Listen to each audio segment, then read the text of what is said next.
सुप्रभात बच्चों। आपकी हिंदी की पाठ्य पुस्तिका रिमझिम भाग 5 का दूसरा जो पाठ है वह चल रहा था फसलों का त्योहार। तो पेज नंबर 16 पे इसका लास्ट जो पैराग्राफ है, लास्ट जो हिस्सा है वह अपन पढ़ेंगे। ठीक है। इसके ही इसके साथ ही किसी चीज की कामना हो वह मांगते हैं। जैसे ही वह कौवे को बुलाते हैं और उस खाने के लिए पूड़ी देते हैं, और तो इसके साथ वह अपनी कामना भी मांगते हैं, मतलब अपनी इच्छा है वह भगवान से मांगते हैं कि हमारी ये जो इच्छा है, जो विश है, वो पूरी करनी है ना। कितने अलग अलग अंदाज मकर संक्रांति को मनाने के। तो मकर संक्रांति जो है वह अलग अलग अंदाज में मनाई जाती है। कहीं दूध चावल और गुड़ की खीर बनती है, तो कोई 5 प्रकार के नए अनाज की खिचड़ी बनाता है। जो खिचड़ी है 5 प्रकार के अलग अलग अनाज होते हैं, इसमें मोट, बाजरा, गेहूं, चना, इस तरह से 5 जो अनाज है वह मिला के खिचड़ी बनाते हैं। कहीं कहीं लोगों का सैलाब नदी में स्नान के लिए उमड़ पड़ता है।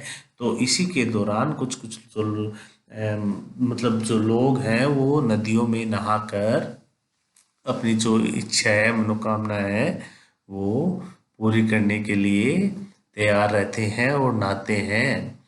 लोग ठंड से ठिठुरते रहते हैं, पर बर्फीले पानी में कम से कम एक एक डुबकी तो जरूर लगाएंगे। इतना ठंडा पानी होता है, फिर भी लोग जो है वह एक एक डुबकी पानी में जरूर लगाएंगे। हाल यह होता है कि इन जगहों पर तिल रखने की भी जगह नहीं होती। हाल यह होता है कि इन जगह पर तिल कितना छोटा सा होता है, वह कहते हैं कि वह रखने की भी जगह नहीं होती। मतलब इतनी भीड़ हो जाती है बहुत ज्यादा, वहां पे लोग इकट्ठे हो जाते हैं। तिल से याद आया, मकर संक्रांति के दिन पानी में तिल डालकर स्नान करना, तिल दान करना, आग में तिल डालना, तिल के पकवान बनाना विशेष महत्व रखता है। तो यह है खास महत्व रखता है। ये जो सारी चीजें हैं तिल की, आग में तिल डालना, तिल का दान करना, तिल के पकवान बनाना, यह बहुत ज्यादा खास विशेष महत्व रखते हैं। तुम्हारे घर या इलाके में इस त्योहार को कैसे मनाया जाता है? इसे खिचड़ी, पोंगल, मकर संक्रांति या कुछ और कहा जाता है, या तुम फसलों से जुड़े कोई और त्योहार मनाती हो? यदि तुम आपस में बात करो तो तुम्हें जानकर यह हैरानी होगी कि कई बार एक ही इलाके में रहने वाले लोग भी इस त्योहार को अलग अलग ढंग से मनाते हैं। तो आप सभी को यह हैरानी होगी कि एक ही जगह पे, मतलब एक ही जगह एक ही स्थान पर रहने वाले लोग भी मकर संक्रांति या जो खिचड़ी बोलते हैं उसे अलग अलग तरीके से मनाते हैं। तो यह पाठ आपका पूरा हुआ। अब चलते हैं हम इस पाठ के प्रश्नोत्तरों पर। तो चलो शुरू करते हैं। मौसम का अंदाज। खिचड़ी में ऐसन जाड़ा हम पहले कबो न देखनी। यहाँ तुम खिचड़ी से क्या मतलब निकाल रही हो? तो जो पाठ में एक लाइन आई है, खिचड़ी में ऐसन जाड़ा हम पहले कबो ना देखनी, यहाँ तुम खिचड़ी से क्या मतलब निकाल रही हो? मतलब यहाँ से, यहाँ जो है वो खिचड़ी से तुम क्या मतलब निकाल रहे हो, उसका अर्थ क्या ले रहे हो, क्या ग्रहण कर रहे हो? तो चलो मैं आपको इसके उत्तर बताता हूँ। खिचड़ी का यहाँ पे मतलब है मकर संक्रांति, जो कि एक त्योहार के रूप में मनाया जाता है। तो इसका उत्तर तो आप क्या लिखोगे? आप लिखोगे खिचड़ी का मतलब यहाँ पर मकर संक्रांति है, जो कि एक त्योहार है और उसे मनाया जाता है। चलो दूसरे प्रश्न पर। क्या कभी ऐसा हो सकता है कि सूरज बिल्कुल ही न निकले?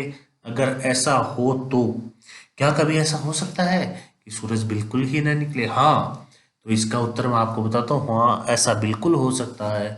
अगर बहुत ज़्यादा ठंड पड़े, कोहरा छा जाए, तो सूरज बिल्कुल ही नहीं दिखाई देता। अगर ऐसा हो तो, और अगर ऐसा होता है तो सर्दी जो है वो बहुत ज़्यादा बढ़ती है, धूप बिल्कुल नहीं निकलती, और इससे समय का अंदाजा भी नहीं लगाया जा सकता। जिन लोगों के पास घड़ी नहीं होती, वो सूरज को देखकर उस समय का अंदाजा लगाते हैं, तो वो भी नहीं लगा पाते। अगला तीसरा प्रश्न जो है वो है, बाहर देखने से समय का अंदाजा क्यों नहीं हो पा रहा था? जिनके पास घड़ी नहीं होती वे समय का अनुमान किस तरह से लगाते हैं? इस प्रश्न में क्या है, दो प्रश्न जो है वो एक साथ है। तो पहला प्रश्न है वो है, बाहर देखने से समय का अंदाज क्यों नहीं हो पा रहा था? तो बाहर देखने से जो पुराने लोग थे तो वह समय का जो अंदाज है वो घड़ी से नहीं लगाते थे, क्योंकि हर किसी के पास घड़ी नहीं होती थी। तो वह जो समय का अंदाजा है वह सूरज की स्थिति को देखकर लगाते थे। तो इसका पहला जो प्रश्न है उसका उत्तर होगा, बाहर देखने से समय का अंदाजा इसलिए नहीं हो पा रहा था क्योंकि धूप और कोहरे के कारण सूरज जो है वो बिल्कुल भी दिखाई नहीं दे रहा था। इस वजह से समय का अंदाजा नहीं लगाया जा रहा था। दूसरा इसी का प्रश्न है, जिनके पास घड़ी नहीं होती वे समय का अनुमान किस तरह से लगाते हैं? जिन लोगों के पास घड़ी नहीं होती वे समय का अंदाजा सूर्य की स्थिति को देखकर लगाते हैं। मतलब अगर सूर्य एकदम आपके सर के ऊपर है तो अभी दोपहर है, मतलब लगभग 12, सवा 12 या 1 बजे होंगे। तो इस तरह से लोग समय का अंदाजा, जो पुराने लोग थे वह समय का अंदाजा लगाते थे। आज भी लगाया जा सकता है। इसके बाद चलते हैं अगले प्रश्न पर। तुम्हारी जुबान, आज ही लोग के उठे के नईखे का, जा भाग के देख केरा के पत्ते आयल की ना। इन वाक्यों को अपने घर की भाषा में लिखो। तो पहला जो कै भाग है इसका उत्तर मैं आपको बता देता हूँ। आज ई लोग के उठे के नईखे का, मतलब इसको अपनी भाषा में लिखना है। इसका मतलब है, आज ये लोग उठेंगे या नहीं, आज ये लोग उठेंगे भी या नहीं। जो दूसरा ख है वो है, जा भाग के देख केरा के पत्ता आइल की ना। जहाँ भाग के जाओ, भाग के देखो कि केले के पत्ते आए हैं या नहीं। तो आप जो है वो अपनी भाषा में इसे लिख सकते हो। इसके बाद चलते हैं, भारत तेरे रंग अनेक।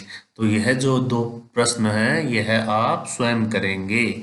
आपको सबसे अच्छा त्योहार क्यों लगता है, कौन सा लगता है और क्यों लगता है? और इस दिन आपकी दिनचर्या जो है, दिनचर्या मतलब पूरा दिन आप क्या खास करते हो, पूरे दिन क्या पहनते हो, क्या खाते हो, तो यह सब आपको बताना है। अन्न के बारे में अब चलते हैं अगले प्रश्न पर।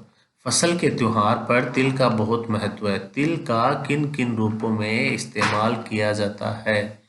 तो जो मकर संक्रांति है उस पे तिल का बहुत महत्व है, बहुत ज़्यादा महत्व होता है। और तो चलो ये बताइए कि तिल जो है वो किन किन रूपों में इस्तेमाल किया जाता है, मतलब तिल को हम किस किस प्रकार यूज में लेते हैं, प्रयोग में लेते हैं, उपयोग में लेते हैं। तो चलो मैं आपका इसका उत्तर बताता हूँ। तिल जो होता है वो तिल से तेल भी निकाला जाता है। तिल को पूजा करते समय काम में लिया जाता है। तिल को दान भी किया जाता है। तिल के लड्डू भी बनाए जाते हैं। तो इस तरह से तिल का इस्तेमाल अलग अलग अनेकों वस्तुओं में किया जाता है। क्या तुम जानती हो कि तिल से तेल बनता? हाँ, हम जानते हैं। और किन किन चीज़ों से तेल बनता है और कैसे? हो सके तो तिल की दुकान में जाकर पूछो। तो तिल से तेल बनता है, वैसे ही सरसों से भी तेल बनता है, मूंगफली से भी तेल बनता है।